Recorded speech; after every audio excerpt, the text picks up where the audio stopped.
Hi everyone, Josh Gilbert here and welcome to StockBreak, where I give an in-depth analysis on public companies in under 5 minutes, breaking down their fundamentals and potential valuation. So let's dive in.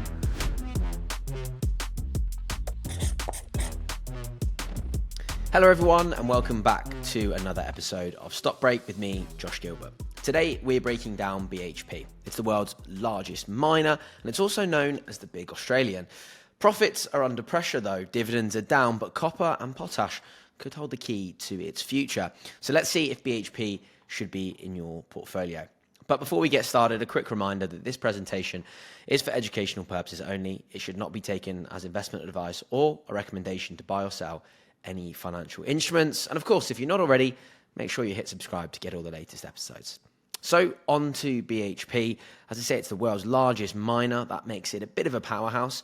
It produces iron ore, copper, coal, potash, and many other minerals across Australia, but also globally. Iron ore is still the biggest income driver. Iron ore is used in steel for construction, massive over in China, and it's long been the backbone of BHP's profits. In fact, in recent years, record iron ore prices have sent earnings soaring. But fiscal year 25 marked a bit of a turning point. Profits fell to their lowest level since 2020, as we've seen iron ore prices come under pressure. But the key thing here is that the company is reshaping itself. It spun off petroleum businesses in 2022 and is now leaning hard into future-facing commodities like copper and potash. Copper powers everything from electric vehicles to renewable grids, very key in the electrification of the world that we have today. Think AI. While potash is key for global agriculture as well. And this shift is about sort of balancing today's big businesses in iron ore, but also with tomorrow's future metals as well. BHP isn't alone in the race. We've got massive rivals, Rio Tinto, Glencore, Anglo American, just to name a few. They're all chasing more copper. BHP even went as far as launching a massive $75 billion bid for Anglo last year.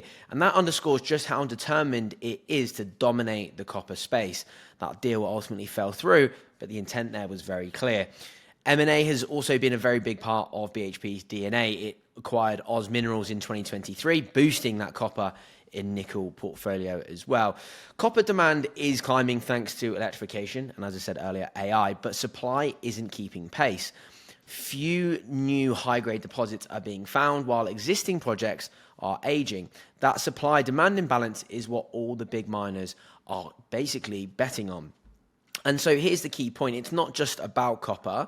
We are still battling in the same commodity roller coaster, if you like. Rio Tinto, for example, also reported its weakest profit in 5 years back in July. Net profit was down 16%, despite copper profits up 69%.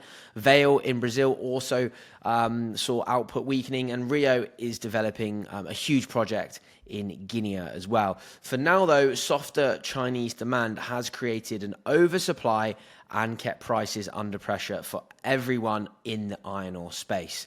So it's not just BHP, it is the broader sector.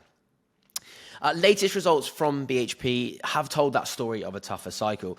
Underlying profit dropped to $10 billion, its smallest annual profit since 2020. The final dividend cut to 60 cents per share as well. That's the lowest in 8 years. And as I say, it comes back to those iron ore prices, a 19% drop there. Weaker Chinese steel demand, more supply coming from Brazil and South Africa. Copper, as I say, provided that relief, not quite enough. Revenue slipped about 8% and cash flow also fell. CEO Mike Henry did note that demand from China and India is resilient, but warned that if China slows down, and continues to slow down, miners could face a deeper reset. BHP also lifted its net debt target to 10 to 20 billion US dollars. That's up from 5 to 15 billion. And what that signals is the capital intensity of its growth pipeline. Asset sales and $1 billion capex saving will help manage leverage, but the balancing act between funding growth and keeping returns attractive is going to be very important for shareholders. The key here is that even the biggest miners in the world aren't immune to commodity cycles. They're pretty rough when they want to be, but also pretty profitable when they can be also. But we're entering into this downturn, for BHP with a strong balance sheet and clear long-term goals on copper and potash. So the key question is, should you have BHP in the portfolio right now? Shares are up marginally in 2025, around 2%, but up around about 20% from its lows in April, trading at 14 times forward earnings. So that's cheaper than its peers. But the big catalyst for a re-rating isn't obvious while we've still got iron ore prices weak and China still remaining pretty uncertain. And that copper bet is, a bet that will pay off, but maybe not until the future. The Guru Focus Value Tracker also has it as fairly valued at current levels, which makes sense given everything we've discussed. For long-term investors, BHP is still a cornerstone holding of the portfolio. It has world-class assets, solid profitability, even at cycle lows, and exposure to commodities that should prosper as the world decarbonizes. The dividend, though reduced, is still pretty decent and could grow again if earnings rebound. And that is one that's been very fruitful for investors over the years. So our takeaway, BHP, it's a quality miner. It's built for the long haul. Near term, look, I think you're going to need some patience. We're going to need to wait for some clear catalysts, whether that's stabilizing iron ore prices or copper delivering outsized growth.